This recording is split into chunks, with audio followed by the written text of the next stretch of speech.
Merhabalar arkadaşlar. Kimse var mı? Hoş geldiniz.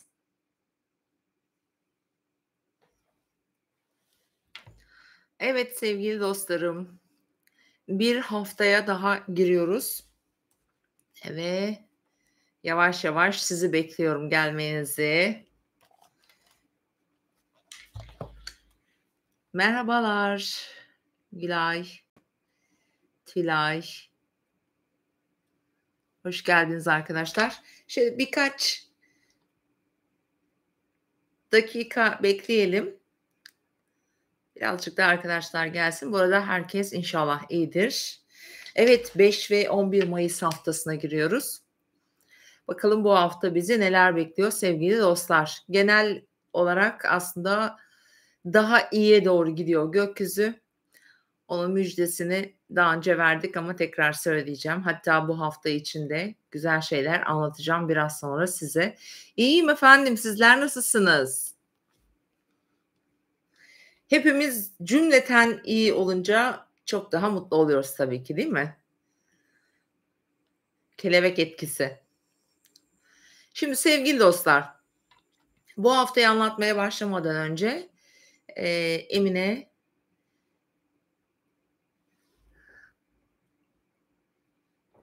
tamam.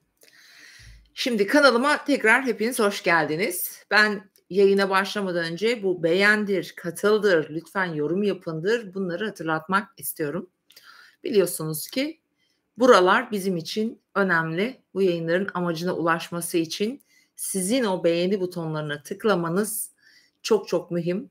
Yani bana bir teşekkür edecekseniz abone olarak, beğeni bırakarak teşekkürlerinizi kabul edeceğiz. Dilerseniz tabii ki orada, kanala da tıklayarak şöyle yine bir teşekkür de, verebilirsiniz. Şimdi sevgili arkadaşlarım bu hafta neler var? Öncelikle şunu söyleyelim bu haftaya başlarken. Boğaların doğum günü kutlu olsun. Güneş bu hafta boyunca Boğa burcunda seyretmeye devam edecek. Yine Merkür'ümüz Koç burcunda olmaya devam edecek. Boğa dediğimiz zaman tabii ki yine huzur, daha keyif, daha sakinlik. Böyle bir sakinlik var ama hepimizde. Çok fark ediyorsunuzdur siz de. Biraz daha böyle huzur arayışımız fazla. Öfke kontrolü biraz daha yerinde. Çünkü onu tetikleyecek çok unsur yok. Şu anlık yok. Olabilir. Mesela şu yayını çektiğim anlarda Ay Aslan burcunda, işte Mars'la kavuşumda ve Plüton'un karşısından geçiyor. Bu gece belki biraz daha böyle heyecanlı, action'lı olabilir. Şimdi haftaya başlarken çok güzel bir haberle başlayalım. Bakın bu hafta, Merkür'ün Jüpiter'le çok güzel bir üçgeni, seksiliyle başlayacağız. Etkisi 3 gün sürecek arkadaşlar. Pazartesi, çarşamba arasında. Lütfen herhangi bir konuda duyuru yapmak istiyorsanız, bir başlangıç yapmak istiyorsanız mutlaka değerlendirin. Düşüncelerinizi, fikirlerinizi, herhangi bir girişim ve başlangıcı daha büyük, olaylar halinde, daha büyük kitlelere ulaştırabilirsiniz. Bu tam olarak 7 Mayıs'ta Merkür'ün Şiron'un kavuşumuyla taçlanacak. Merkür Şiron kavuşacak bu hafta. Aslında bir şifa haftası diyebiliriz. Tüm burada sağlık sorunu yaşayanlara, dargınlara, bakın dargınlar da barışacak. Evet, Şiron yaralı şifacıdır. Merkür de düşüncedir ve dilimizdir. Merkür de Koç burcunda. Sabırsızca, aceleci bir şekilde konuşmalar, fikirleri aniden beyan etmeler pot kırabilir, çam devirebilirsiniz. Özellikle lütfen 7 Mayıs Merkür Şiron kavuşumunu olumlu yönde kullanmaya çalışın. Çünkü olumlu yönde de biz eğer değerlendirirsek biz bunu olumlu yönde de çalıştırabiliriz. O ana kadar evet Merkür'ün Jüpiter'le etkili pazartesi, çarşamba güne kadar sekstili. Özellikle bu daha çok kimin işine yarar? Merküryen burçların işine yarar. Mesela bir ikizlerseniz, bir başaksanız, haritanızda bu burçlarda yerleşiminiz varsa mutlaka değerlendirin. Eğitim açısından çok faydalıdır. Ticaretle ilgili konular için inanılmaz güzeldir. Mesela araçlarla ilgili konular için gayet güzeldir. Şanslıdır. Bazı burçlara para da kazandırabilir. İlla ki Başak ya da İkizler olmanız şart değil. Hava grubu, toprak elementi olan burç arkadaşlarımıza da Merkür'ün Jüpiter'le olan üçgeni faydalı olur. Bir hedefinize ulaşabilirsiniz. Beklediğiniz bir haber gelebilir. Uzun zamandır beklediğiniz. Yeni bir tohum ekebilirsiniz. Unutmayın ki bu hafta ayın ışığı pazar gününe kadar büyüyor. Yani dolunay fazına doğru yaklaşıyor, ilerleyecek. Çünkü ayın 12'sinde biliyorsunuz Akrep burcunda bir dolunay var. Dolayısıyla haftanın ikinci yarısından sonra aslında Akrep dolunayının etkilerini de almaya başlayacağız. Şimdi biraz bundan da bahsedeceğim çünkü bu dolunayın etkileri sonuç olarak bu hafta çalışacak. Özellikle hemen burç bazında kısa kısa bunları geçiyorum. Daha sonra burçları anlatacağım ama Koçlar finans, Boğalar ilişkiler, İkizler sağlık ve iş, Yengeç ilişkiler çocukları, Aslan ailesi evi, Başak girişimler için bu hafta gayet, başarılı olabilirsiniz. Terazi para, bakın teraziler içinde para var. Bu hafta hakikaten güzel bir hafta. Akrep hayatında yapmak istedikleri değerlendirmede olan her işin sonucuna doğru gidiyor. Yaylar arka planda olan düşmanlıkları çözebilirler, herhangi bir aydınlanma yaşayabilir. Oğlak arkadaş sosyal çevresi. Kova kariyer için çok önemli bir haftadasınız. Unutmayın balıklar uzaktan bekledikleri bir seyahat veya bir eğitim gibi bir gelişme alabilirler. Yani Akrep Dolunay'ının burçlara ana teması bu. Biraz sonra detayları anlatacağım. Şimdi bu haftanın en önemli etkisi evet Merkür Jüpiter seksili. Hafta boyunca aslında etkileri sürecek. Haftanın son gününde Merkür burç değiştiriyor arkadaşlar. Artık Koç'tan ayrılarak Boğa burcuna geçecek. Bu da demek oluyor ki Koç'ta Merkür eee, biraz bencil aslında, biraz sabırsız, çok düşünmeden konuşabilen ve istikrarlı bir düşünce yapısına sahip olmayabilir ama Merkür Koç'a geçtiğinde, pardon Boğa burcuna geçtiğinde 10 yani Mayıs itibariyle Merküryen konularda çok daha sağlıklı ilerleyeceğimizi de hatırlatmak istiyorum. Yani ona göre davranmanızı diliyorum. Yine haftanın önemli etkilerinden bir tanesi arkadaşlar bakın pazartesi günü günleri biraz özetleyeceğim size. Pazartesi günü Ay Aslan burcunda gökyüzünde çok güzel açılar var. Akşam saatlerine kadar bu arada Aslan burcunda sonra saat 16'da boşluğa giriyor ve 22.30'a kadar günün ikinci yarısı pazartesi günü aslında ay boşlukta olacak. Gece yarısı da Başak Burcu'na geçecek. Ama günü özellikle saat 16'ya kadar mutlaka değerlendirin. Girişim, herhangi bir konuyu değerlendirmek, başlangıç yapmak, özellikle aile, ilişkiler, aşk ilişkileri için, gönül ilişkileri için bunu değerlendirebilirsiniz. Hemen Salı, Çarşamba günü artık Ay Başak Burcu'nda. Bakın bu hafta sağlık temaları öne çıkacaktır. Salı ve Çarşamba günü. Gökyüzünde ama zorlayıcı açılar yok bu arada. İşle ilgili konular, iş yerinde sorunu olan, işle ilgili bir girişim veya gelişim bekleyen, geri dönüş bekleyen arkadaşlar Salı ve Çarşamba günleri ayın Başak Burcu'nda seyrettiği bu günlerde sonuç alabilirsiniz. Günlük işlerinizi halletmek için harikadır ki ben şunu tavsiye edeceğim haftanın ortasında hazır dolunay fazına doğru ilerliyoruz. Yarım kalan süren ertelediğiniz, ötelediğiniz ne varsa salı ve çarşamba günü tamamlamaya çalışın. Çünkü gökyüzü burada hakikaten fırsat veriyor. Diyelim ki işle ilgili konuda bir sürümcemede bir konu var. Bir devlet dairesinde olabilir veya kendi kişisel hayatınla ilgili yarım kalmış bekleyen konuları sürdürebilirsin. Özellikle ikili ilişkiler için söylüyorum bunu çünkü aynı zamanda salı çarşamba günü ikili ilişkiler bakımından da önemli olacak ve kendi hatalarımızı görmek, kendi hatalarımızı telafi etmek biraz aynalık yapacak 1-2 gün olacak bizlere. Evet, perşembe ve cuma günü ilişkiler gündemimize geliyor çünkü terazi burcuna geçiyor ayımız. Hemen şöyle haritadan size söyleyeceğim. Ve o gün arkadaşlar ikili ilişkilerde özellikle bunu terazilere söylüyorum ve koçlara söylüyorum. Oğlaklara ve yengeçlere. Bu 2 gün sizin için bu hafta perşembe ve cuma günü önemli olacağını düşünüyorum. Mesela koçlar için çok güçlü bir süreç başladı arkadaşlar. Aynı şekilde bu hafta terazi burçlarını da tetikliyor. Eğer ki patronunuzla olabilir, sevgilinizle olabilir, belki eşinizle bir süreciniz varsa, bir anlaşmazlığınız varsa bunu sürdürebilir hale getirmek için kesinlikle değerlendirebilirsiniz diyebilirim. Hatta, çarşamba günden başlayan bir etki bu. Ve şunu da söyleyelim, perşembe günü o kadar güçlü bir gün ki bakın ilişkiler adına dikkat edilmesi gereken bir zaman dilimi de olacak ama aynı zamanda ayın Plüto'yla güçlü bir etkileşimi var. Saat 16 sıralarında hatta not alın bence. İkili ilişkiler, işle ilgili ve finansal konularda, biraz daha gücü elinde bulunduran kişilerin gücünü, gösterebilecekleri bir tarih olarak söyleyebilirim. Ve şunu hatırlatmak istiyorum. Perşembe günü eğer ki herhangi bir konuda ilerlemek istiyorsanız lütfen kadınlarla, eşlerinizle olabilir, güzellik, estetik gibi konularda, büyük beklentiler içinde olmayın. Biraz hayal kırıklığı yaratabilecek de bir gün diyebilirim. O saati de söylüyorum size akşam böyle 19'la işte 21 aralığını kullanmayın sevgili dostlar. Cuma günü haftanın en relax günü. Hatta Marsyen de güzel etkiler var. Güçlü başlayacağız güne.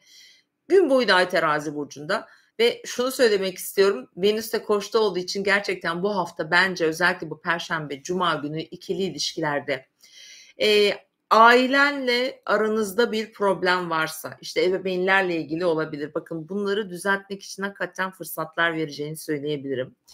Cumartesi gününe geldiğimizde bu arada cumartesi günü not aldım ama söyleyeyim buradan tekrar. 08.15 Ay boşluğa göre ve cumartesi günü neredeyse tüm gün ay terazide ve boşlukta. Haftanın es günü diyebilirim. Saat 22.58 yani 23'e kadar sabah 9'dan diyelim 23'e kadar pek herhangi bir konuya başlangıçlar yapmak için çok da faydalı bir gün olmayacaktır. Bilginize lütfen genellikle de yine ikili ilişkilerimiz gündemimizde olacak ve gece yarısına itibaren artık dolunay etkileri başlıyor arkadaşlar. Pazartesi 11-12 ayın da 12'sinde zaten haftaya pazartesi günü saat 18.55'te gerçekleşecek Akrep Burcu'nda dolunay.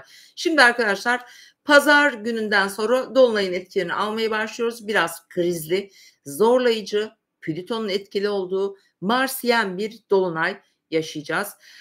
Marsyen dolunaylar ve sabit grup burçlardaki dolunaylar finansal konularda başta olmak üzere yeraltı kaynakları, akrep yeraltını işaret eder. Plüto bir yöneticisi de Plüto'dur. Dolayısıyla da madenler olabilir, yine zenginlik kaynaklarımız olabilir, altın, para piyasaları olma ihtimali çok yüksek.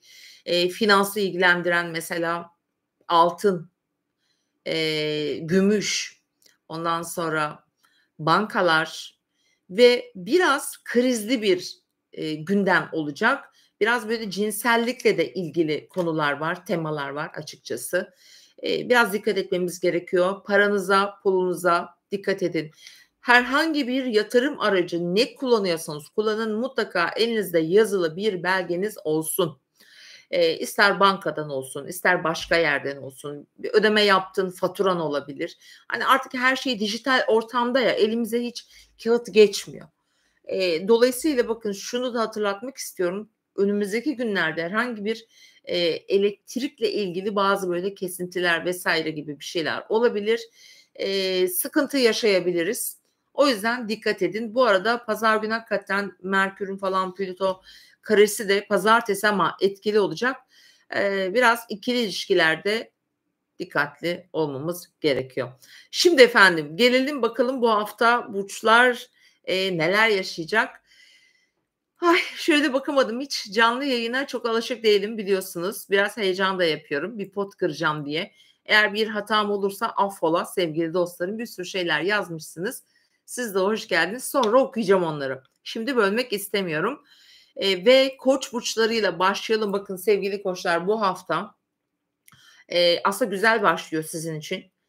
Koçların aşkı, koçların işi, koçların ilişkileri bu hafta gündemde. Özellikle sağlığa biraz dikkat ediyoruz sevgili koçlar. Haftanın ortasında salı, çarşamba iş beklentisi varsa yine önemli. Bir girişim yapabilirsiniz, bir şey satın alabilirsiniz ama, hani, Merkür Koç'ta olduğu için hâlâ sizin burcunuzda ayın 10'una kadar şu etkileşimi unutmayın. Şiron'la da kavuşacak bakın. Bir şifalanma bulabilir sevgili koçlar. Bu arada 24 derecelerde kavuşuyor. Koç burcunun 24 dereceleri önemli olacak bu hafta. Yine aynı şekilde terazinin, oğlan ve yengeçin de 24 dereceler etki alacak bu Merkür Şiron kavuşumundan. Bu genellikle bir şeyleri iyileştirme anlamına gelebilir. Kendi zafiyetlerimizi başkalarına yüklemeyelim. Biraz daha, kendimizi kontrol altına alalım. Negatif bir enerjiyi pozitife çevirebilme potansiyeli var çünkü burada. Evet, koçların, diğer önemli olarak mesela bu hafta, işte, Merkür'le Jüpiter'in o güzel etkileşiminden koçlar, uzun zamandır yakın çevrenizle olan ilişkilerinizden bir başlangıç, bir girişim, bir eğitim, bir satın alma ile ilgili bence güzel bir enerji alıyorsunuz. Çarşamba gününe kadar da etkili. Bu arada işle ilgili girişimlerden de güzel geri dönüşler alacaksınız. Şunu hatırlatayım koçlara, ikili ilişkilerde bu hafta biraz patlayabilirler sevgili koçlar. Neden? Bu Şiron'un kavuşumundan dolayı söylüyorum. Özellikle çarşamba gecesi, ve perşembe gününe biraz dikkat edelim ama düzeltmek için fırsatlar var. Lütfen bu 2 günü değerlendirin. Cuma günü hatta sevdiklerinize zaman ayırmak için çok da uyumlu bir gün ve hafta sonu artık bu arada sevgili koçlar sizin için dolunay etkileri başlıyor. Bakın koçlar finans alanınızda dolunay etkisi 10 gün devam edecek. Dolunaydan sonra ayın 12'sinde gerçekleşiyor. Ama biz bu hafta onu etkili olarak yaşamaya başlayacağız ve bu sizin finans alanınızda olacağını söyleyebilirim. Finans yatırımlarla ilgili olacak gibi duruyor. Çocukları olanların çocuklarını, yöneten bir alan da bu arada aktif. Ama en çok da bir sanatsal girişim, bir hobinin işe dönüşü burada koçlarda aktif olabilir. Dolunayın etkisinden bahsediyorum. Geri dönüşü güzel de olabilir. Şöyle bir dolunay arkadaşlar bu. Evet, krizli bir dolunay gibi gözüküyor. Yani ön planda o var. Fakat arka planda dolunayı iyileştirecek krizleri, kendimize doğru çevirebileceğimiz fırsat yaratılabilecek. Bakın, fırsat getirebilir. Kazançlar yönünde mesela eş, partner, ilişki, işle ilgili, projelerle ilgili, yatırımlarla ilgili koçların bazı kazançları olabilir. Doğum haritaları tabii burada büyük bir rehberdir. Ben genel, anlamda söylüyorum. Aşk anlamında da bu hafta şanslısınız açıkçası. Evrenin güzel desteğini alıyor bu hafta koçlar. İşte de şanslısınız. Sadece iş hayatınızda veya sağlıkla ilgili konularda biraz fazla şey yapmayın. Pipirikli davranabilirsiniz açıkçası. Biraz her şeyi büyütebilir, abartabilirsiniz. Oraya dikkat etmeniz gerekiyor. Evet, geçelim sevgili boğa burçlarına. Boğalar ve yükselen burcu boğa olan dostlar. Şimdi boğalara da bu hafta ben yıldız verirsem 5 yıldız veriyorum. Yükselen Güneş burcu, Ay burcu boğa olabilir. Çünkü bu hafta evet boğalar biraz evde, evlerinde hırçın olabilir bugünlerde. Zorluk yaşıyor olabilir. Herhangi bir zorluğu kendi içinde büyütüyor olabilir sevgili boğalar. Dolayısıyla bu hırçınlığı böyle pazartesi günü de biraz böyle depresif olabilirsiniz ama salı günden itibaren toprak enerjisi boğaları beslemeye başlıyor. Salı, çarşamba günü. Bakın aşk dedim ya boğalara aşk var mesela. Çünkü zaten Oğlak dolunayından da güzel etki aldınız. Ve bu hafta ilişkileriniz mesela 2 gün önce bir kriz yaşadın diyelim ki. İşte sevgilinle, eşinle olabilir, hayat arkadaşın olabilir. Bu 2 gün burayı düzeltmek için fırsat verecek. Bunu söyleyebilirim. Değerlendirin bu 2 günü. Hemen ardından boğalar için hakikaten çok önemli. Dolunay fazına doğru ilerlediğimiz için ilişkiler evinde bir dolunay yaşayacak boğa burçları ve onun etkilerini bu hafta perşembe günden itibaren alıyorsunuz. Eee, ani ilişki bitişleri yaşayan oldu mu bilmiyorum. Eski bir ilişki, eski bir iş, birliği olabilir. Bununla ilgili geri dönüşler yaşayabilirsiniz. Aniden bir eski ilişki tekrar canlanabilir ki bu uzun vadede yaşanmış bir şey de olma ihtimali var çünkü. Eee, Uzakta olan birileri bunlar bu arada. Bir sonlanma olabilir gibi duruyor. Bakın, eğer çok eski bir, ya da zafiyet yaşamış, artık temeli çok zarar görmüş, çürümüş bir diş gibi düşünün. Bir ilişkiniz varsa bitirin bu dolunayda. Bitsin. Yani bitmesi hayırlı olacak açıkçası, öyle söyleyeyim. Bakın gökyüzü öyle bir yere gidiyor ki arkadaşlar, mayıs ayındayız artık. Yeni başlangıçlar dönemindeyiz. Gökyüzü bize şunu söylüyor: cesur olun, girişken olun, kendi sorumluluğunuzu alın. Çünkü Satürn de Koç'a geçiyor. Bakın 25 Mayıs'tan itibaren artık hepimiz yalnızız. Bireyseliz yani. Satürn Koç demek, özellikle sorumluluk gezegeninin Koç burcunda olması, evet, cesurca yürümek anlamına gelir. O yüzden de, bu fırsatları, bunlar gökyüzünün fırsatlarıdır. Elbette ki farklı anlamlarda okuduğumuzda, zorlukları da olacaktır. Gölge yönleri çok fazla var çünkü. Sonuç olarak Satürn, Koç burcunda rahat ettiği bir yerde değil. Orada düşüktür Satürn. Bu bizi zorlayacak, dünyayı da zorlayacak tabii ki ama bireysel anlamda bize mesajı bu. O yüzden de, boğa burçlarına, bunu tavsiye ediyorum. Bir de şu var sevgili boğalar, sizin ilişkilerinizde zaten bir zafiyet, dönemi geçirmiş olabilirsiniz.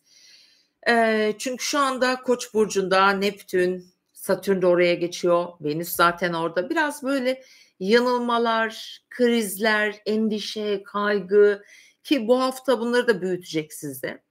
O yüzden boğalar için benim bakış açıma göre şu harita görünümümde, bana göre hayatınızı temizleyin arkadaşlar. Temizleyin gitsin. Çizin üstünü. Zorladı mı? Çok mu yordu? Yeter deyin. Yeter. Yetsin yani. Evet, boğalara böyle bir motivasyon verdikten sonra bakın şunu da unutmayın. Plüto kariyer evinizde hayatınızı yeniden başlatmak için en büyük güç orada. Kolay olmaz ama sıfırdan başlayabilirsiniz. Evet sevgili boğalar çünkü yani Uranüs de burcunuzda. O kadar çok şey var ki söylenecek boğalar için. Tabii senin doğum haritan nasıl bilmiyorum arkadaşım ama benim gördüğüm burada bu. Evet devam ediyoruz. İkizlere geliyorum arkadaşlar. İkizler, yükselen burcu ikizler. Zaten Mayıs ayının en şanslı burçlarından bir tanesi sensin sevgili ikizler burcu. Ve bu hafta Merkür'ün çok da güzel açıları var. Özellikle Jüpiter'le olan, bak Jüpiter burcunda ve bu hafta oraya Merkür güzel bir gönderme yapıyor. Merkür nerede? Koç burcunda arkadaş, sosyal çevren. Bu alanlardan destek alabilirsin. Güzel gelişmeler, yeni tanışmalar ya da yeni tanıştığın birilerinin senin ufkunu açacağını düşünebilirsin. Yakın çevresiyle olan bağlarında bu arada bazı zafiyetler olabilir ikizler burçlarının. İşte kardeşi, her şey iyi gidiyordur ama, işte kardeşinden, aile yakınlarından birinden biraz böyle, şeyli olabilirsin, dertli olabilirsin. Başka biri için üzülüyor olabilirsin mesela. Bunları düşünün ama seyahat planı mı yapıyorsun? Yap bu hafta. Efendim ileriye dönük flörtlerle ilgili bir, şey varsa, planın varsa, ufukta böyle bir şey varsa yap bu hafta. Gerçekten ilişkiler için de şimdi biraz sonra çünkü aşk hayatı bu hafta en iyi sizin olacak. Şimdi oraya geliyorum. Ve aile içindeki ilişkileriniz bu hafta çok önemli olacak sevgili ikizler. Eviniz, yaşadığınız yer, orada eğer toparlanması gereken bazı konular varsa haftanın ortası, salı hatta çarşamba gününü değerlendirebilirsiniz. Hemen perşembe cumaya geçiyoruz. İkizler için aşk geliyor. Evet, aşk hayatında, ikili ilişkilerinde bir yaralanma varsa bunu şifalandırabilirsin. Terazi burcunda olacak ay bu arada. Çocuklar, yatırımlar, girişimler, çok daha sanatsal konular gayet eğlenceli ve keyifli olacak açıkçası. Ve hafta sonuna doğru geldiğimizde zaten artık, cumartesi akşamından itibaren Akrep burcundaki dolunaya gidiyoruz. O yüzden bu hafta, ikizlerin dolunay 6. evinizde olacak sevgili ikizler ve Cuma gününe itibaren ciddi etkisini alıyorsunuz. Sağlık konuları gündeminize gelebilir. Herhangi bir iş seyahatine çıkabilirsiniz. Çalışma, ekip arkadaşları ile ilgili bazı gündemleriniz, konularınız olacak, sevgili ikizler ve Merkür Koç burcunda kendi yaratımını kendin yapacaksın. Bak, Mars'ı kullan, dolunayın bu enerjisini kullan. Sana işinle ilgili geride kalmış ne varsa önüne tak tak tak tak gelir. Dolunay sonrası işte en hızlı çıkış yapacak burç da sensin. Öyle söyleyebilirim. Burada işte bitiş de getirebiliyor bazen dolunaylar. Zafiyetli bir işin varsa. Ama bu bitiş hayırlı bitiş arkadaşlar. Böyle söyleyeyim ama ben bitiş olacağını zannetmiyorum. Daha çok hatta bazı destekler alacağınızı düşünüyorum. Çünkü burada fırsatı çevirme olayı var. Evet sevgili ikizler. Bu hafta yönetici gezegenin Şiron'la kavuşuyor. Bir sosyal, platformda birine şifa verebilirsin. Bir arkadaşının elinden tutabilirsin. Ama konuştuklarına da dikkat et lütfen. Çünkü orada bazı potlar da kırılabilir. Yani bu hafta biraz ağzından çıkanı kulağının duyması gereken bir hafta olacak sevgili dostlar. Yengeçler ve yükselen burcu yengeç sevgili dostlarım. Evet, bu hafta sizin için en çok cuma, perşembe ve cuma günü önemli olacak. Neden? Eee, Yengeçlerin yaşam yerlerini ilgilendiren alanda bir sorun, bir sıkıntı varsa bunu bu 2 günde çözebilirsiniz. Kendinize yaşam alanınızda yeni bir yer açmak istiyor olabilirsiniz. Bir şeyi satın alma, kiralama, bedel ödeme gibi bir durum var bu arada. Bunu değerlendirebilirsiniz. İşte bir gelişme yaşayabilirsiniz. Bakın Neptün, Venüs kariyer evinizde ve kavuşumdalar ve bu hafta boyunca da kavuşumdalar ve Mars'tan destek. Mesela ne olur? Bir para, bir satış olur, bir kârlı bir iş yaparsın. Ne alabilirsin? Prim kazanabilirsin. Maaşına zam gelebilir. Fakat ona, oranla da giderin de artabilir bu arada. Yani yengeçlere bu tavsiyem şu: paraya, finansa, harcamalara, aslında ay sonuna kadar sürecek ama bu hafta lütfen dikkat edin ve bir haber alıyorsunuz bu hafta. O aldığınız haberler karşısında lütfen sakin kalın. Çok fazla duygusal davranmayın. Mantıklı, kararlar verin. Çünkü böyle bir haber alıp sanki böyle bir yerlere gidebilirsiniz. Bir seyahate çıkabilirsiniz. Kısa da olsa böyle bir süreç var. Araçlarına dikkat etsinler bu hafta yengeçler. İşte araçların bakımını yapsınlar mesela. İşte lastikleri olabilir, işte yağı, tuzu, bilmem nesi böyle araçlarla ilgili de gündemleri olacak bu hafta yengeçlerin. Gelelim dolunaya. Şimdi hafta sonu itibariyle Akrep burcundaki dolunay etkilerini alıyorlar ve dolunay en çok, yengeçlere yarıyor bu arada sevgili arkadaşlar. Eğer senin yükseleni yengeçse, ya da güneşin veya ayın yengeçteyse hatta akrepte de olabilir mesela. Evet, bir aşk, bu aşk hayatıdır kesinlikle. Bir finansal bir alanda bir şey almışsındır 2-3 kuruşluk. Onun kâra dönmesini bekliyor olabilirsin. Bu önüne çıkabilir dolunayla beraber ama burayı iyi yönetmen lazım. Krizli bir dolunay dedim ya ama bunu kâra döndürebilirsiniz. Bu var gündeminizde. Çocukları olan bazı yengeçlerin çocuklarla ilgili konuları gündemlerinde olacak.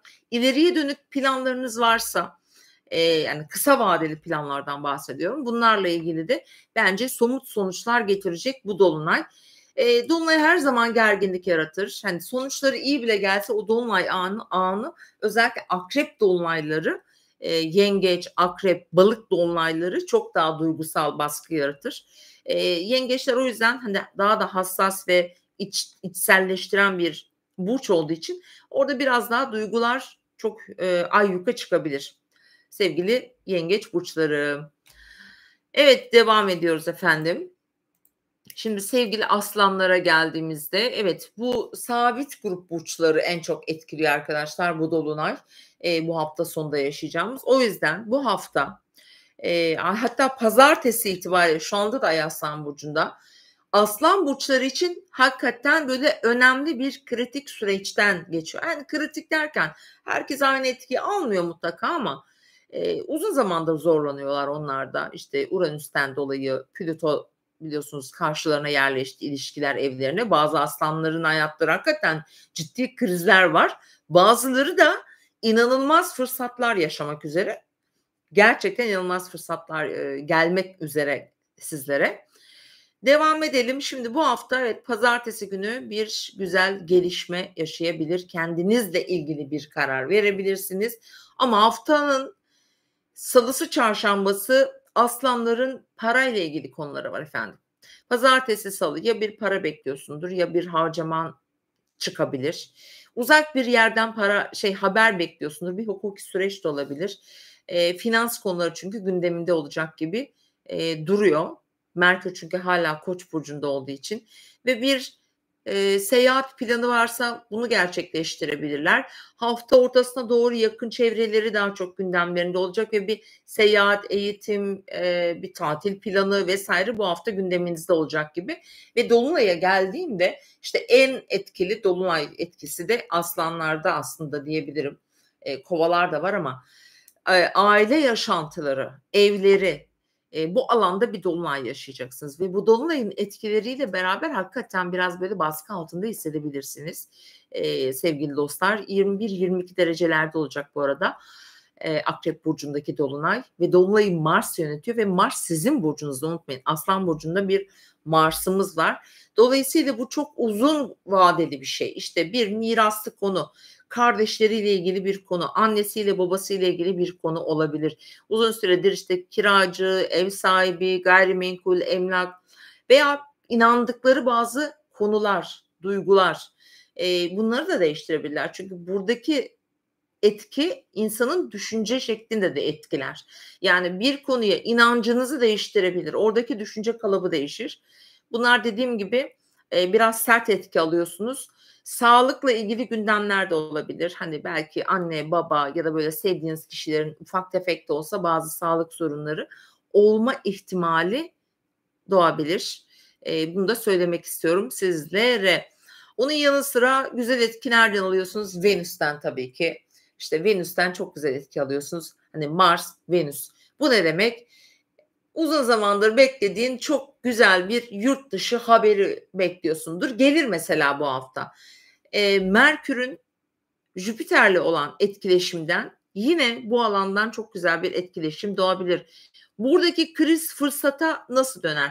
Mesela bir paylaşılan bir kaynak vardır, tamam mı? Bir miraslı bir şey vardır. Kardeşinle paylaşmak zorundasındır diyelim ki veya onu satıp bir yere gideceksindir, bir borç ödeyeceksindir. Bunu çok akıllıca böyle planlayarak onu avantaja çevirebilirsin. İşte üstünden kalan parayla başka bir şey yapabilirsin, gibi bir sürü alternatif çıkabilir. Burada aklımızı kullanacağız, acele etmeyeceğiz. En azından ayın 10'unu bekleyeceğiz. Merkür'ün Boğa burcuna geçişini bekleyeceğiz. Evet, devam ediyorum efendim. Başaklar burada mı? Kaç tane Başak var görebilir miyiz? Başak, yükseleni Başak, Ay burcu Başak. Türkiye'de Başak çok var. Başak, Balık çok var. Şu an bende yayın dolmuş gibi, bilmiyorum sizde nasıl?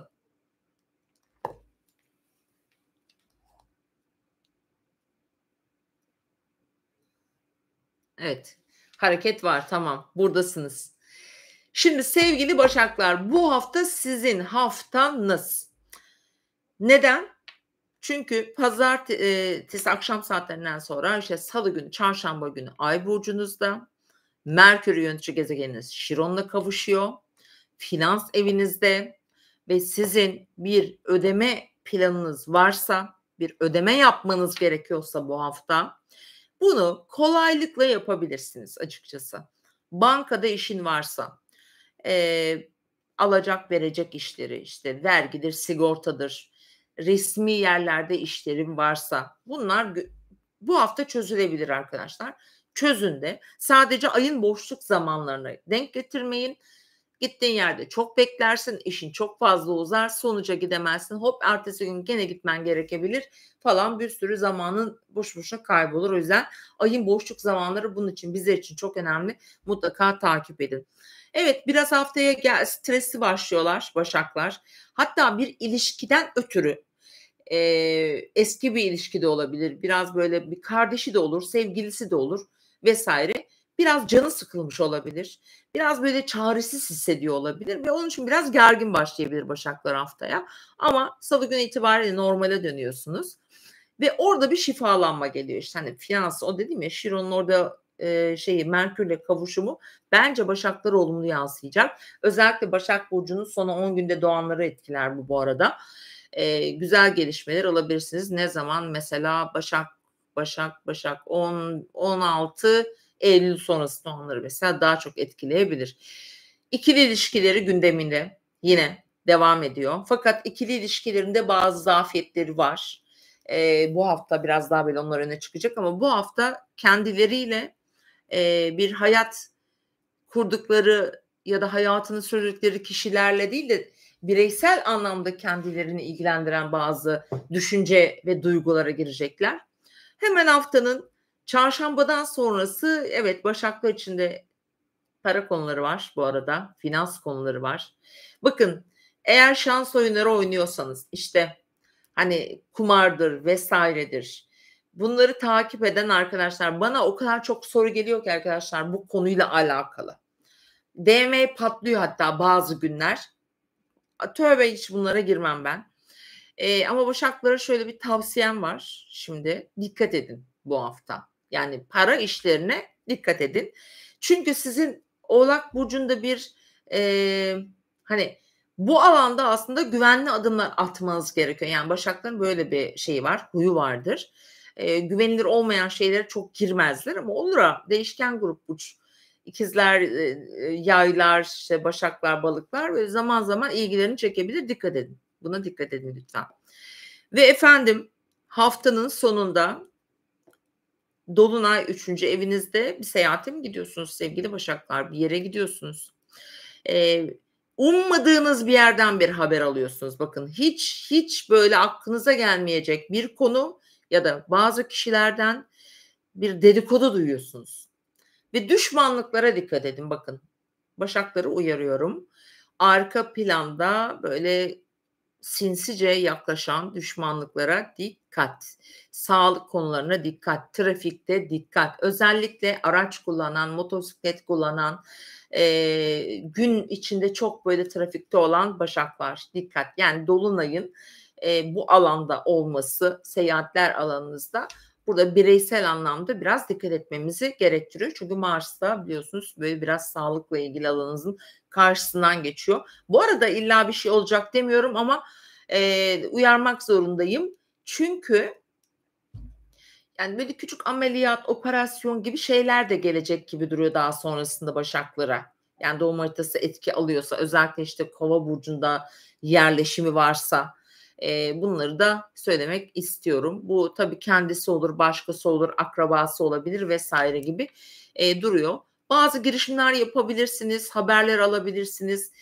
Uzun zamandır beklediğiniz bir fırsat, kolladığınız bir seyahat planı gelebilir ki Başakların seyahat alanları da yavaş yavaş açılıyor bu arada. Ne zaman? Ayın 10'undan sonra daha çok seyahat edecekler, daha çok gezecekler, daha çok öğreneceksiniz. Çok çok bilgiye sahip olacaksınız bu arada. Hele bir sınavın varsa, bir şeye hazırlanıyorsan ayın 10'undan sonrası Başaklar için süper. Mutlaka kullanın arkadaşlar, diyebilirim ve bu haftanın evet en, güçlü etkilerini saydım Başaklar için. Hafta sonundan itibaren dediğim gibi ayın 10'undan sonra yönetici gezegeninizin Boğa'ya geçmesiyle sizin için daha rahat bir süreç başlamış olacak. Evet, devam ediyorum. Geldik terazi burçlarına. Terazi yükselen burcu terazi olan sevgili dostlar. Şimdi terazilerin bu hafta boyunca bakın güzel etkiler alan şans faktörünün güçlü olduğu bir haftadasınız. Neden? Merkür'ün Jüpiter'le bir sekstili var, sevgili arkadaşlar ve bu da terazilere de gerçekten yarıyor. Çünkü Jüpiter zaten burcunuza, destek veriyor. İlişkilerde alacak bunu teraziler. Mesela bir hukuki süreçten gelebilir. Eşin, sevgilin, hayat arkadaşın. Bir iş projesi de olabilir. Bu illa bir kişi olması gerekmiyor. Bir işte, bir yapılandırmada bir kadro kuruyorsundur.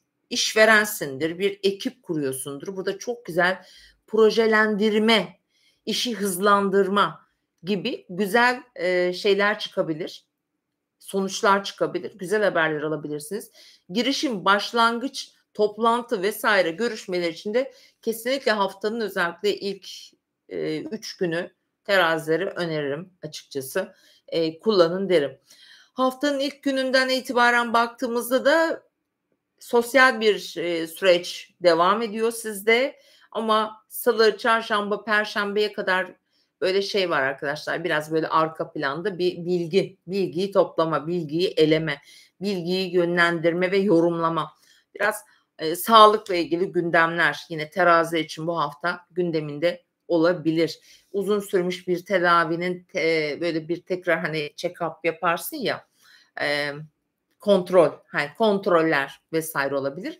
Biraz da manipülatif bir etki olacaktır. Sizin için önemli, zaman dilimi ne zaman başlıyor? Perşembe günü. Çünkü ay burcunuza geçiyor. Ay burcunuza geçince ne olur biliyor musunuz? Her ay arkadaşlar hepimizin yani 12 burcu, o 28 günde döner ay, tüm çevresini. Bizim burcumuza gelir. Ayın senin burcuna geldiği gün ne olur biliyor musunuz? O ayla ilgili bir veri verir bize aslında. O yüzden de şimdi bu hafta, terazi burçları, işte, senin ya ayınla ya yükseleninle ya güneşinle kavuşacak ay demek oluyor bu. O da bu ayı önemli şekilde etkiliyor demek oluyor. Nasıl etkiliyor? Hemen söylüyoruz. Perşembeden cuma gününe kadar ay burcunda, Venüs'e ilişkiler diyoruz. Evet, bu hafta yine terazilerin gündeminde ikili ilişkiler var. Geçen haftaki bir programda da ben bunu söyledim. İlişki ama ilişkilerde bazı kritik, şeyler de olacak perşembe, cuma günü. Çünkü Ay, Venüs'ün, Neptün'ün karşısından geçecek. Biraz dikkat et. Manipülatif olabilir, hayal kırıklığı yaşayabilirsin. Çok idealize ettiğin bir ilişki, bir iş, bir proje varsa onu biraz daha iyi gözden geçir bu arada. Bu bir. Önemli çünkü Venüs Neptün'le ilerliyor.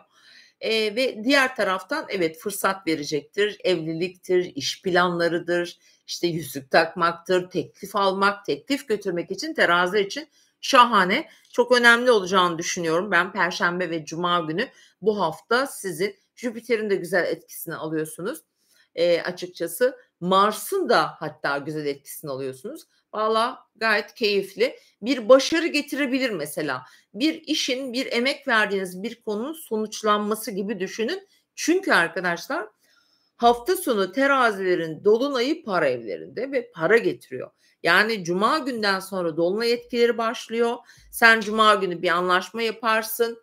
Pazartesi günü dolunay olur. Oraya çat hesabına para yatar. Mesela örnek gösteriyorum tabii. Bunun gibi şeyler olabilir. Ya da bir iş, okeylenir. Bir girişim vardır, yeni bir yapılandırma, oluşum vardır.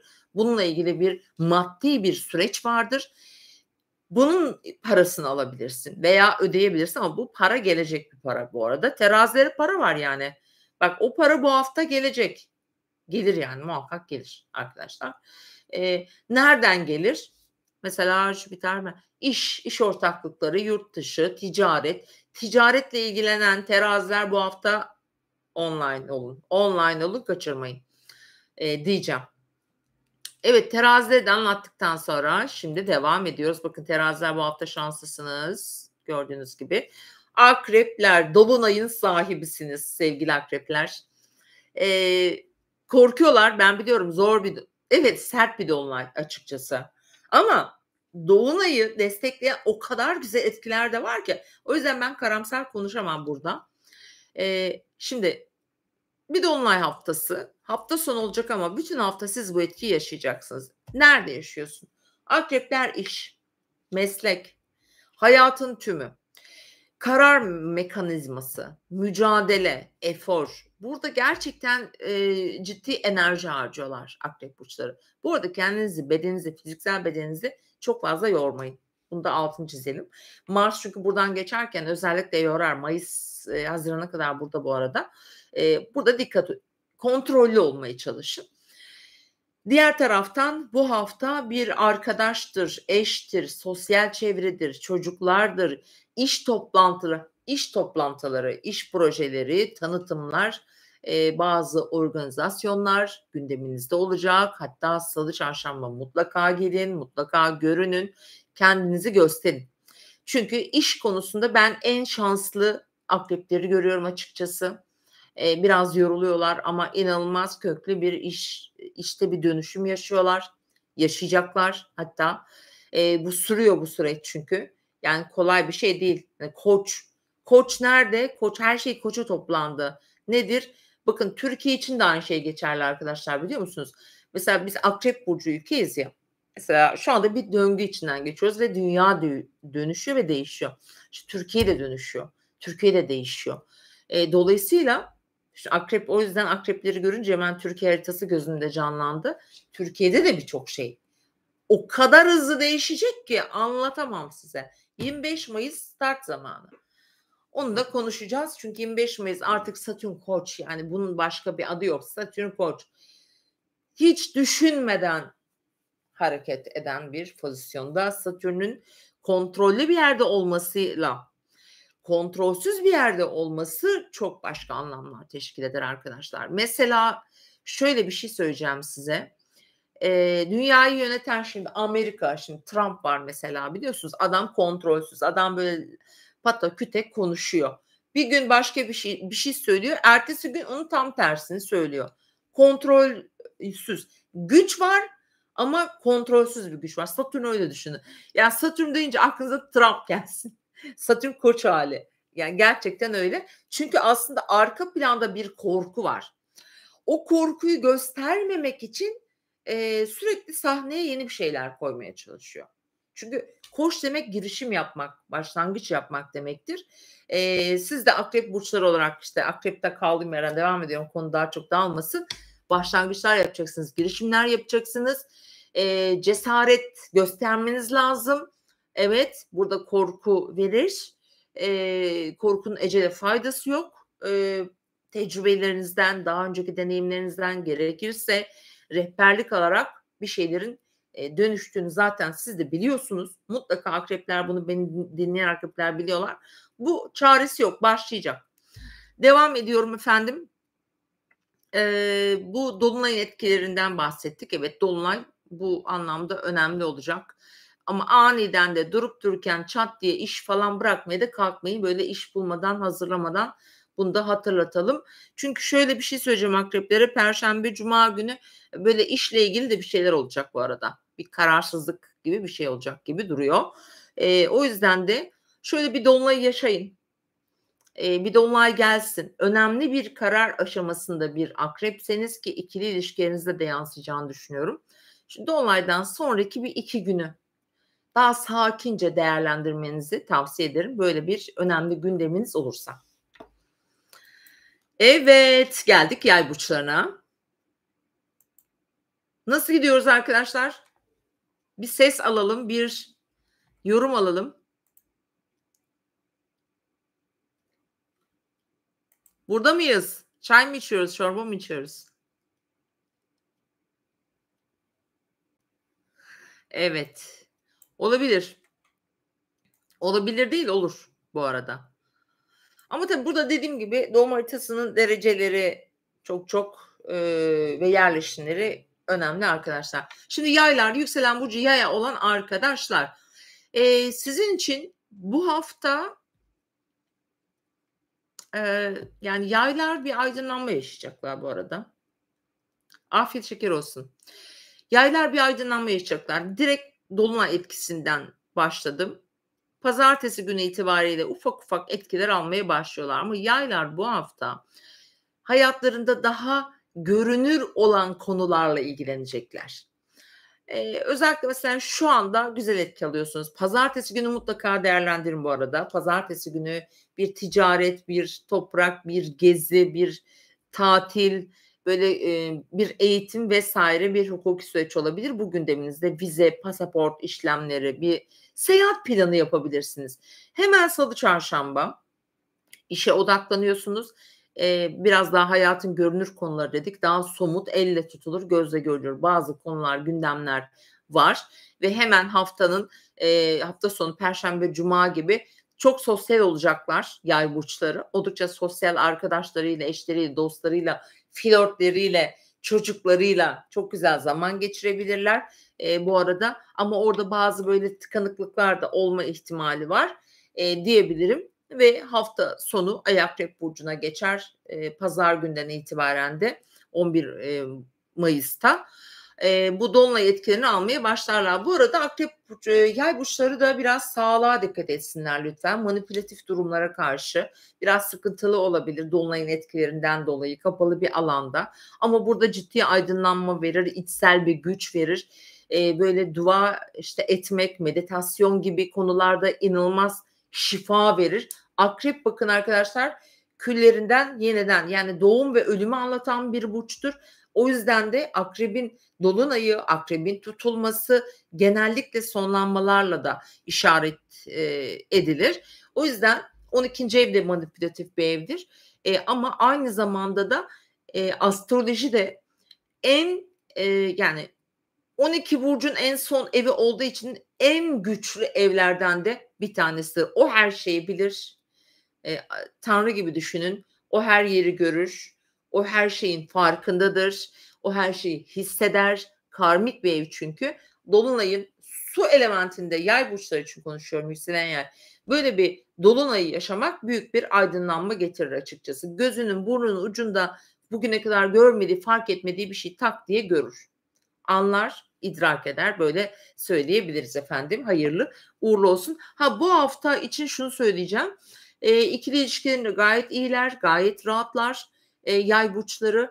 Aşk hayatlarında zaten inanılmaz hareketlilikler var ve olacak da daha. Ateş elementi çok güçlü. Artık Venüs, Neptün var orada. Böyle çok yaratıcı sanatsal konulara girebilirler, hobiler geliştirebilirsiniz. Lütfen kendinize bir hobi edinin. Yayları inanılmaz bu dönemde bu destekliyor. Çocuklarınıza böyle bir, eğilim sağlayabilirsiniz. Hani onların hayatlarına da burada, faydası olacaktır. Gelelim para konusuna. Yayları burada uyarmam lazım. Evet, lazım. Finans konularında yatırımlar, bu yatırım araçları ile ilgili, dikkatli adım atın. Bunu söylemek istedim. Devam ediyoruz. Geldik Oğlak burçlarına. Oğlak ve yükselen burcu Oğlak olanlar yine aslına bakarsanız hani Mayıs ayının yine şanslarından, bir tanesi sevgili Oğlak burçları. Eee, tabii arkadaşlar şimdi biz işte şu şanslı, bu şanssız gibi diyoruz. Aslında hata yapıyoruz hani astrologlar olarak. Ama siz de bunu talep ediyor, istiyor, duymak istiyorsunuz. Şimdi doğum haritaları o kadar özel ve biricik ki ben bir oğlağa şanslısın, yani oğlakları şanslısın dediğimde başka bir oğlak tam tersi gerçekten çok şanssız etkiler de alıyor olabilir. Çünkü doğum haritası etki almıyordur. Doğum haritası etki almayınca ne oluyor? O şanstan da, o oğlak nasibini alamamış oluyor. Bu defa işte öyle dediğinizde olmadı da şöyle de böyle de bir sürü laf, çıkıyor. O yüzden doğum haritası önemli. Şimdi bu hafta oğlakları ne varmış, ne varmış? Şimdi sevgili oğlaklar güzel başlıyorsunuz haftaya. Para konuları devrede olacak. Bu ödeme olur, banka olur, finans olur. Şu anda da öyle aslında. Bir eş veya partnerle yaşadığınız, bir projeyle ilgili ya da bir işle ilgili yaşadığınız bazı konuları, finans anlamında anlaşma yoluna götürmeye çalışacaksınız. Haftanın hemen ikinci gününden itibaren ise Oğlak burçları bir yere gidebilir. Böyle küçük bir seyahat planı yapabilirsiniz. Bir eğitim olabilir. Efendim, bir ticaretle ilgili bir konu gündeminizde olacak ve hafta boyunca, Oğlakların aslında finans konuları, iş konuları çok gündemlerinde ve ilişkiler, özel hayatları yani. Bazı Oğlakların çocukları da olabilir bu. Yani gündeminde üç tane temel başlık var Oğlakların ve bu üçü de birbirine aslında destek veriyor ve birbirine bağlantılı. Yani bir tanesi yürüse hepsi birden yürüyecek diyebilirim ve bu hafta o bir tanesi salı, çarşamba yürüyecek. Bir sürpriz beklenmedik bir seyahat planı, çıkabilir açıkçası.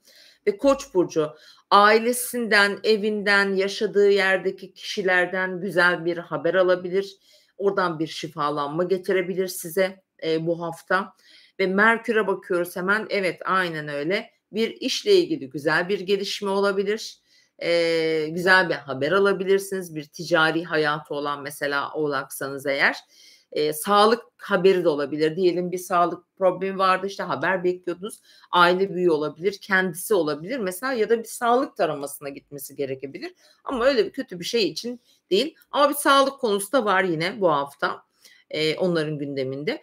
Aslında iş konu olacak çünkü perşembe, cuma Oğlakların, kariyer evlerindeki gezinti diyeyim, işleri, Venüs Koç burcunda. Yani nasıl anlatayım? Bir paraya ihtiyaç olacak. Bir ödeme olacak ya bir para gelmesi gerekiyor. Bunu çözmeniz gerekiyor bir şekilde. Eğer bu çözülürse ki bu çözülürse ne zaman çözülür söyleyeyim size. Akrep burcundaki dolunay bir arkadaşınız vesile olabilir. Bir eşinizden, dostunuzdan bir destek alarak böyle maddi, konularda bir çözüm bulabilirsiniz. Böyle bir gelişme olacak. Enteresan bu hafta aslında Oğlaklar için biliyor musunuz? İşte de güzel bir gelişme olacak ama orada biraz çaresizlik var gibi ya da kararsızlık var diyelim. Hayır, evet kararsızlık var. Dolayısıyla orada biraz, ilerlemekte zorlanabilir, zaman kaybedebilir diyebiliriz mesleki konuda ve bu cuma günü çok gündeminizde olacak. Eğer böyle bir konunuz, işle ilgili bir kararsızlık yaşarsanız sevgili, Oğlak burçları, bence şöyle bir 10 gün, 15 gün önceye gidin. Bir düşünün. Böyle gün geriye gelin, öyle karar verin diyeceğim size. Ya da ayın 10'undan sonra karar verin eğer öyle bir, ciddi durum yaşarsanız ve hafta sonu itibariyle evet, Akrep burcundaki dolunay, doğuyor. Sosyal çevresi, arkadaşları arasındaki ilişkileri, özellikle arkadaşlar arasındaki para alışverişleri, borç alıp vermeler. Evet, dolunayın konusu bu, parayla ilgili. Daha önce verdiğini geri istemek veya borç sizden belki böyle biri talep edecek vs. Sosyal ilişkilerinizi iyi yönetmeye çalışın. Sosyal ilişkilerinizde özellikle, güçlü ve önemli gelişmeler olacak gibi duruyor. Sosyal ilişkileriniz özel hayatınızdaki biricik kişileri de ilgilendirebilir. Çocuklarınız varsa çocuklar da burada önemli gözüküyor. Çocuğunu annene bırakırsın, bakılacak yeri olmaz, çalışıyorsundur, bir izin durumu olmuştur. Eğer anneler izliyor mutlaka, bir anneyseniz çocuklarınızla da ilgili, onların yine yaşam koşullarını etkileyecek bazı böyle düzenlemeler de yapabilirsiniz açıkçası. Öyle, söyleyebilirim. Dolunayın etkileri buraları çünkü, işaret etmekte ve finans konularını çözmeniz için, önemli, güçlü destek de veriyor açıkçası diyebilirim. Evet, sevgili dostlarım, devam ediyoruz ve geldik Kova burçlarına. Evet, Kova ve yükselen burcu Kova, sevgili dostlar, tabii ki sizin için de çok, önemli bir dolunay haftasındayız. Hatta, bu haftanın, dolunaydan size seken ne olur derseniz valla kariyer evinizde dolunay, işle ilgili konular, ya da hayatınızın tümünü ilgilendiren bir gelişme yaşatabilir mesela. Bu ne olabilir? Şimdi sayalım. Bir iş ortaklığı var burada ve bu hafta dolunayla beraber, bir finans durumundan bu arada ödeme falan var. Fatura, borç, pazartesi, salı, bunlar gündeminde olacak. Onun dışında da bir seyahat planı yapacaklar. Bir yerden bir yere geçiş var, sevgili Kovaların ve şurayı ben bir düzelteyim arkadaşlar. Bir saniye.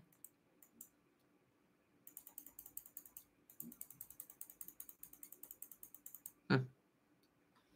Bir yerden bir yere geçiş var. Bu haftanın içerisinde pazartesi, salı resmi kurumlar, kuruluşlarla bir işi var, Kova burçlarının. Burada pazartesi, salı günü daha çok bu gözüküyor ve perşembe, cuma da bir seyahatle ilgili bir gelişme olacak. Bu arada bu hafta çok detaylı verdim. Her zaman böyle yapmam. İlk canlı yayınımız ya o yüzden sevgili dostlar. Ve burada bir seyahat planı var dediğim gibi. Bir konuşma var, böyle bir plan var ve kariyer evinizde çünkü bir dolunaya gidiyorsunuz. Çat diye işi bırakabilir. Aniden ikili ilişkilerinde, işte, eşin, ortağın olabilir. Bir konusu gündem olabilir. İşte, bir sağlıkla ilgili gelişme olabilir ki dolunay bence, bu alanda eş ve partner ilişkilerinizi etkileyecek gibi duruyor. Onun iş imkânları olabilir. Mesela kocanın ya da karının iş imkânları ile ilgili olabilir. Onun ailesini ilgilendirir. Yani, özel hayatınızdan, aile yaşantınızdan her alanda bu dolunay bir konuda, bir çözüm bulmanız gerektiğini söylüyor efendim ve bu bütün ailenizi ilgilendiriyor. Tek başınıza hareket etmeyin, ketum davranmayın. Bir değişim, bir dönüşüm var hayatınızda. Alttan alttan bunun planları oluyor. Tüm sabit gruplarda olduğu gibi sizde de bu var. Dolayısıyla bu dolunay çok önemli bir konunun adını koyacak gibi duruyor. O yüzden önemseyin lütfen sevgili, Kova burçları. Bir tamamlanma söz konusu olacak açıkçası, onu söyleyebilirim. Bu hafta aşk, ilişkiler vs. ona geldiğimizde ise bu hafta ilişkiler, evet, ilişkilerle ilgili güzel gelişmeler olabilir. Keyifli. Zaten oradan Jüpiter geçiyor. Fakat ikili ilişkiler, evlilik, ortaklıklar gibi alanda hırçın bir süreçteler sevgili Kovalar. Bu hafta da bu devam edecek bu arada. Tüm yaşam enerjileri ise yaşam yeri, ev ve, evde, yani, evle ilgili konulardaki harcama ve finans durumları. Bütün şeylerin, Kovaların yaşam alanları, ev, emlak konuları. Bir de kritik bir ilişki durumu var ve tüm bunlara bir karar vermesi gereken bir konuyla hafta sonu yüzleşecek. Cuma günden itibaren de etkili. O yüzden doğum haritanıza bakın. Fevri kararlar almayın. Kova da sildi mi siler Plüto burcunda. O yüzden, biraz daha sakin ve sağduyulu olmak gerekiyor. Evet, geldik balık burçlarımıza. Bakalım balıkları neler bekliyormuş sevgili dostlarım. Şimdi sevgili balıklar, bu hafta, Ay Başak Burcu'nda seyredecek Salı günden sonra ve bütün balık, yükselen balık ilişkileri gündeminde. Dolayısıyla bu hafta balıklara ikili ilişkiler diyoruz. Eşin, bakalım eşin miymiş, başka neyinmiş? Hemen geliyorum, söyleyeceğim. Haritamı düzenliyorum. Canlı canlı bakmayı daha çok seviyorum. Hıh. Evet, eşinin parası, ya da ortaklı işlerin, girişimlerin, yatırımların ya da eşten gelecek para olabilir, finansla ilgili konular, iş. Bence bu balıkların iş konuları var bu hafta ve orada bir anlaşma sağlanması gerekiyor ve bunu yapabilirsiniz. Evet, Merkür, Jüpiter sekstili var. Özellikle haftanın ilk 3 günü. Gayet de güzel. Bence bir konuda, işle ilgili bir konuda bir anlaşmaya varacaklar. Ortaklı bir iş ama. Ya da eşiyle olan bir sorununu, bir harcama, bir geri dönüş vesaire bunu çözebilirsiniz. Mesela burada şey de olabilir, nafaka gibi konular, hani, ortaklıktan sonra paylaşılan kaynaklar alanı da aktif çünkü. O yüzden balıklara bunu söyleyebilirim. Çünkü hafta sonu paylaşılan kaynaklarınız, ortak banka hesapları, finans konuları da yine perşembe, cuma gündeminizde, sevgili balıklar. Hatta orada biraz finans konularında da önemli, planlamalar yapmanız gerekebilir. Sağlığa çok dikkat. Sağlık, günlük hayatınız, işte ev hayatınız, evcil hayvanlarınız, orada biraz agresif bir hava var. İşte biraz sağlık, böyle ateş, kalp, tansiyon, bilmem, bu tür şeylere biraz daha önem verin. Ağır sporlar yapmayın. Mars etkisi alıyorsunuz sevgili balıklar. Orada yani insanlar şunu, ben de idrak ettim artık. Çok ağır sporlar mesela. Yani insan bedeni o kadar büyük ağır spor için planlanmamış. Hakikaten bazı uzmanlar bunu söylüyor. Ben karşıyım. Yani yeteri kadar, yani her şeyin fazlası zarar. O ne ya öyle? hiç hoş değil. Yani sevgili balıklar, eğer yapınız varsa bu ay, özellikle bu hafta dikkat diyeceğim. Ve hafta sonu dolunay, ve dolunay balıklara iyi gelecek bir dolunay bu arada. Neden? Su elementinde. Hafta sonu derken bu arada 12'sinde, 12 Mayıs'ta, ama hafta sonu biz bunun etkisini alacağız. Çünkü pazar günü itibariyle ay artık dolunay fazına geçmiş olacak. Bir seyahat, genellikle seyahat verir bu arada. İş seyahati de olabilir.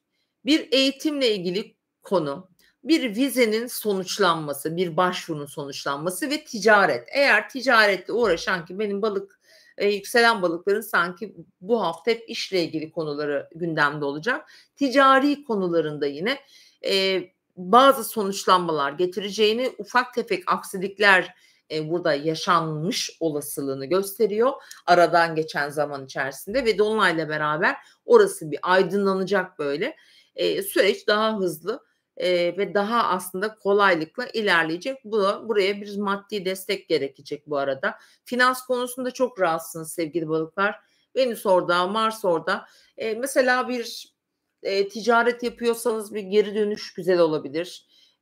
Bir gümrüklerle ilgili bazı konularınız da var bu arada, çünkü Güneş Boğa burcunda. Yani seyahat, araçlar, yollar, trafik gündeminizde duruyor. Araç ve evet, kara trafiği gündeminde olacak yine balık burçlarının bu hafta sonu itibariyle. Eee, Sanırım bütün burçlarımızı anlattık. Ve son olarak Başak, Balık. Mesela balıklara şunu da söylemek istiyorum. Koşulların her an değişebileceğini, finans konusunda özellikle çok cesur davranacakları bir sürece doğru ilerliyorlar. Onun da sinyalleri ayın 10'undan itibaren, yani bu hafta sonu itibariyle yavaş yavaş geliyor, yaklaşıyor diyebilirim. Kuzey düğüm burcunuzda her şey bence çok da güzel olacağını düşünüyorum.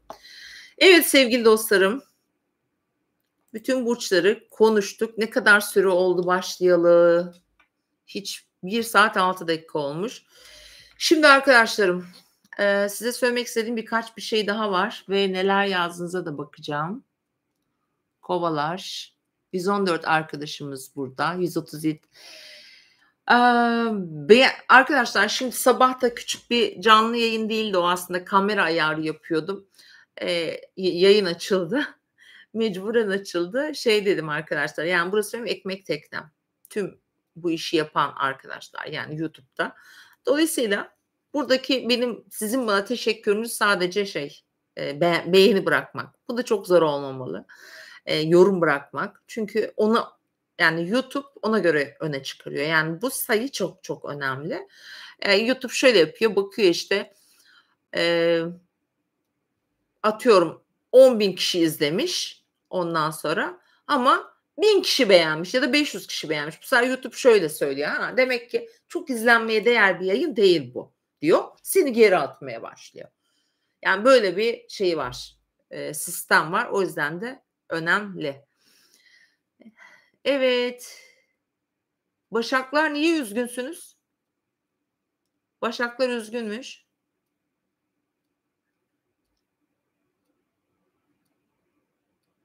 Bu hafta ikizler için iyi arkadaşlar. Başaklar için de iyi. Niye üzgünsünüz? Ay Başak burcuna geçecek bu hafta. Salı, çarşamba Başakları. Bu hafta arkadaşlar ateş elementleri biraz geri planda kalacaklar Salı günden sonra. Daha çok toprak elementi burçlar, hava elementi burçlar, su elementi burçlar öne çıkacaklar. Daha çok öne çıkacaklar. Ama zaten aslan burçları, koç burçları ön plandasınız. Çok ön plandasınız hem de. Yani Venüs burcunuzda, aslan burçlarının Mars burçlarında sizden fazla kimse öne çıkamaz açıkçası. Bütün action, bütün aksiyon sizde. Sizde başlıyor daha doğrusu. Koç başlatan, biliyorsunuz. Her şeyi o başlatır. Ve Mayıs ayı başlangıçların ayı. Venüs'te başladık. Satürn'e devam ediyoruz 25'inde. O da sizin burcunuza geçiyor. Bir koç demek bütün 12 burcu, zodyan, her alanı, yani yani öncü bir burç, ilk burç ya, oradaki her hareket her burcu etkiler. Böyle düşünün lütfen. Oğlak, Oğlak'taki her hareket her burcu etkiler. Yengeçteki her hareket her burcu etkiler. Yani öncü burçlardaki her hareket burç ayırt etmeksizin hepimizi etkiler. Çünkü Koç demek başlangıç demek. Çünkü Koç öyle bir yerde durur ki zodyakta bütün burçları görebilir. Bütün burçları rahatlıkla görünen bir alanda. Bir gezegen açısı çok önemli. Hangi gezegeni daha rahat görüyorsa oraya daha çok ışığını ve enerjisini yansıtır. Ama tam olarak yükselen çizgisi ASC dediğimiz yerdeki duran gezegen her yeri görür veya tepedeki mesela her yeri görür. 7'deki 4'teki inen köşeler dediğimiz. O yüzden oraları da öncüler yönettiği için herkes için çok çok önemli. Şimdi hayatımızın sorumluluğunu alıyoruz. Korkuyu geride bırakıyoruz. Çok cesur başlangıçlar yapıyoruz. Cesaret zamanı artık. Atılım zamanı. Endişeyle, kaygıyla çok yorulduk. Gerçekten ülke olarak, dünya olarak yorgunuz ve biz son zamanlarda çok kötü şeyler yaşadık son yıllarda. Hakikaten çok yorgun ve mutsuzuz. Şimdi biraz daha neşeli, biraz daha mutlu olacağımız bir zamana ilerliyoruz ve bu haftada o haftalardan bir tanesi olacak sevgili dostlar. Ama tabii ki dolunay zamanında sert etkileşimler var. Dolayısıyla yine yer sarsıntıları, işte deprem, işte yanardağlar, madenler, işte yeraltı kaynakları, denizler özellikle unutmayalım bunu Satürn Balık burcunda. Hani o alanlarda yine böyle bazı sarsıntılara maruz kalabiliriz. Bunu da unutmayalım.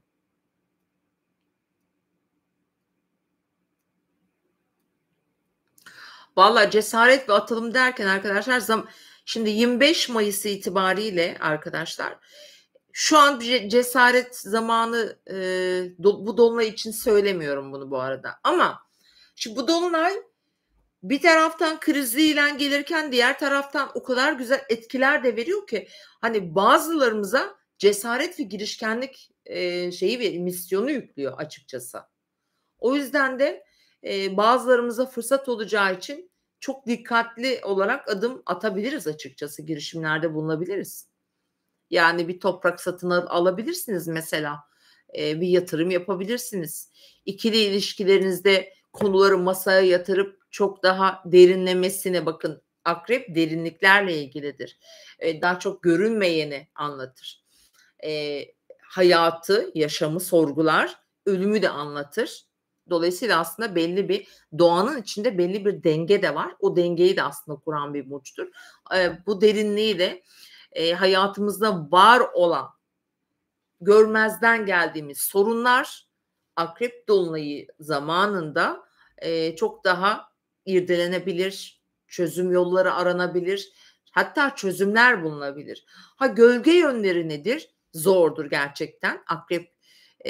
Akrep yani biraz nasıl diyelim düşmanlıklara karşı da tedbirli olunması gereken bir burçtur açıkçası. O yüzden buna da dikkat etmemiz gerekiyor. Özellikle tehlikeli durumlardan, özellikle tehlikeli bulduğumuz ilişki durumlarından da kaçınalım. Yani böyle bir şey de veriyor, o agresiflik de veriyor gerçekten. Kin veriyor, düşmanlık veriyor. Kin insanı gözü bir şey görmeyebilir.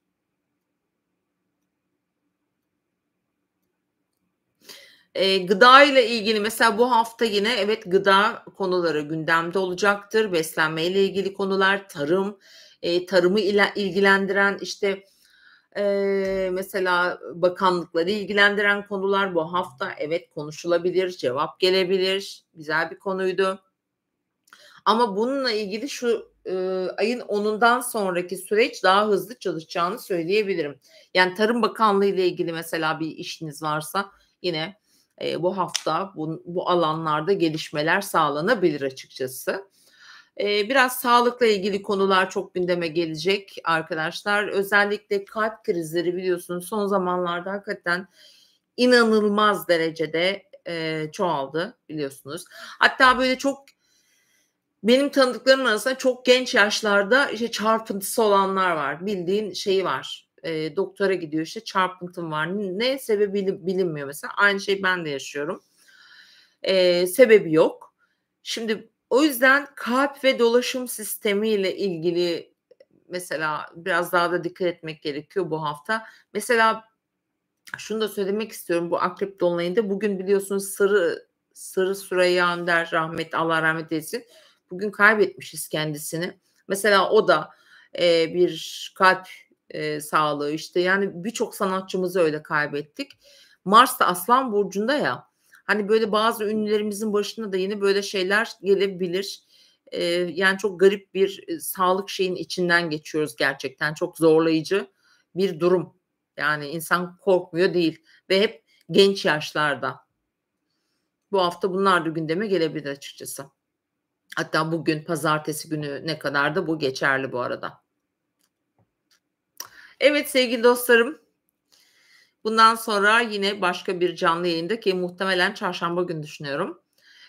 Çarşamba günü o sürpriz olsun.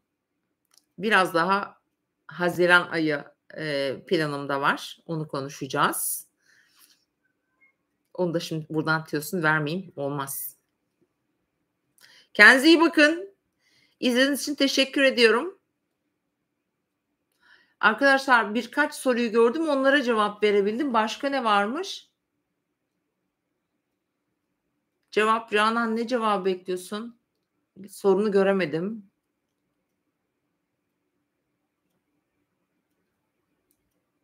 Evet, koçların doğru kentsel dönüşüm işleri olabilir.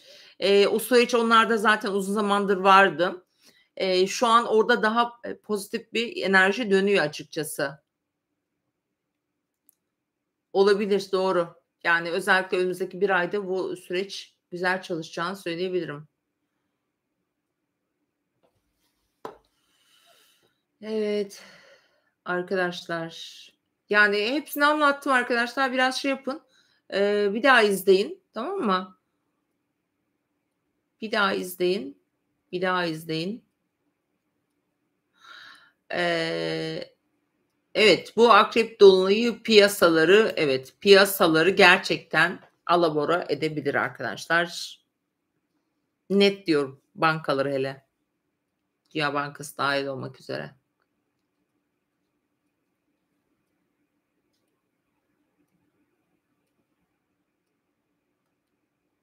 Tam. Öpüyorum. Buraya bir daha yüklenecek zaten kanalda olacak inşallah. Yanlış bir şey yapmadıysam. Tekrar izlersiniz sevgili dostlarım. Ay, teşekkür ederim. Siz de harikasınız. Arkadaşlar valla bütün soruları göremedim. Baştan zaten hiç bakmadım konsantrem bozulmasın diye.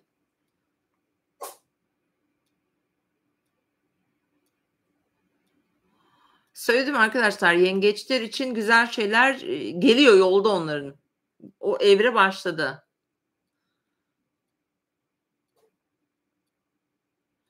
Hiç kaygılanmayın arkadaşlar. Hiç zorlamayın kendinizi.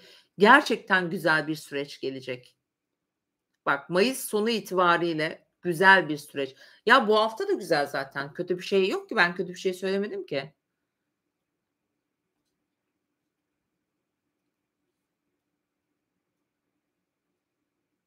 Teşekkür ederim, teşekkür ederim.